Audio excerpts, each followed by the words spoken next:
So as you know, Julio Foolio was beefing with Yungeen Ace, and Julio Foolio has recently died. The same day, 5 days ago, Yungeen Ace dropped one diss track, but less than 24 hours ago, he dropped another diss track. I'll be honest, the first diss track, I know how these things work. He dropped it within hours. It was a pre-recorded song and a pre-recorded video that was just really some gangster stuff. That's all it was. I don't think personally that it was premeditated that he's going to die this night, because it wasn't really heavy as far as specific subliminals towards Julio dying or anything like that. This second track is a calculated effort. This is an actual response to Julio Foolio dying. So with that, he has number one and number two streaming, and I'm talking all music over Justin Bieber, Ariana Grande, or whoever is running right now. On YouTube, he's streaming number one and number two out of all music. All music. Two diss tracks. This is the high. Let's keep it 1,000. Let's keep it a whole bean. Let's keep it 500,000 like we do on this channel. This is the hottest he has ever been, and I'm not going to lie to you because I have been a fan for a long time. For a long time. This is the hottest he will ever be. I'm not going to lie. It's not going to get hotter than this. I'll just keep it a whole bean with you. Now, in his latest video, he is doing his best Tony Montana impression. I'll say that. He got on a black button-up, some slacks, and black Air Forces with the sunglasses, and he's saying, "You don't want to go to war. You don't want to go to war." That's what he's doing. So here's what some of the comments are saying. The Don Julio bottle in the video is diabolical. Ace got to start moving like the president. These are facts. I actually just watched an academics clip that just resurfaced. He didn't repost it, but it resurfaced in the timeline of Yungeen Ace talking about his best friend, 23.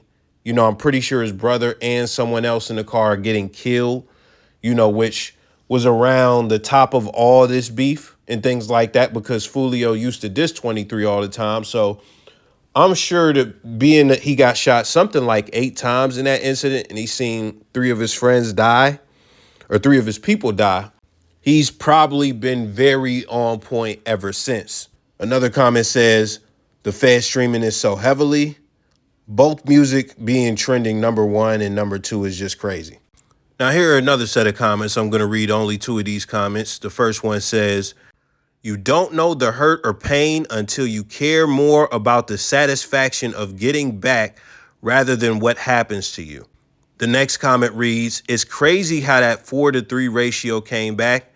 Ace was the only one that survived, and Foolio was the only one that died." Just to let you know, they both got shot in stationary cars. 4 people were shot in both situations.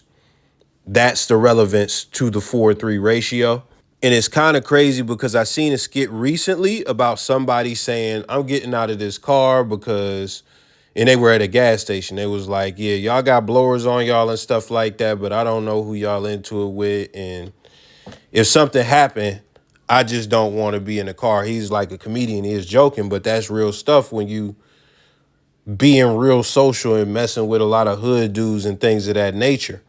I even had a conversation with a friend recently, and he talked about how at the gas station, one of the most treacherous gas stations where I'm from, he used to just sit in the car and, you know, freak his black and mild or do whatever he was doing. And what he said was, "I must have not valued my life," because that is, even though he wasn't into anything, that's a bad position to be in. And people look at that as like, "Hey, this is we got to drop on a guy, let's rob him, all this stuff," because people do get robbed at gas stations. So in related news, Julio Foolio's page is still posting promos. People are angry in the comments. The top comment says, "Get off this man page.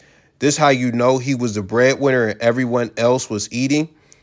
This sick." Another one says, "Yo, bro, you bugging, get off his page."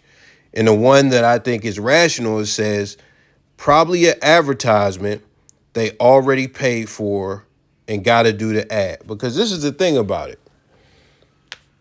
What are you about to do? Are you about to just say, "Listen, we never posting this ad. We got your money. Fuck you. You gonna do that?" or you just gonna post it and avoid a situation because he already recorded it. He already recorded it. So with that being said, I don't read too much into that, but all of this is crazy. And listen, this is a hot situation right now, but the flame is going to be depleted at some point because the FBG Duck thing, when he died, like the steam and hype from that is over. And just even when other rappers die, like, it goes away. So yeah, this made Young and Ace hot for a moment, but this is gonna be a hotness that I don't think he can match. It just is what it is. Cause if he was that type of artist, he would be that big by now. The baby got a body and he was, that helped propel him, and he stayed hot. He stayed hot, even through a cancellation. And NBA YoungBoy the G killing didn't make him hot. Trust me, because when I first heard about him and people around here first heard about him, we just heard about him through the music. But as far as him being hot, he really built himself up to be hot. That's what he did. So as far as Young and Ace, I've been listening to him for a lot of years. He used to make pain music. Now he make a little bit of drill music here and it. Like, it's completely different. He wasn't making this type of music 5 years ago. So with that being said, we'll see how this pans out. Let me know your thoughts. I'm gone.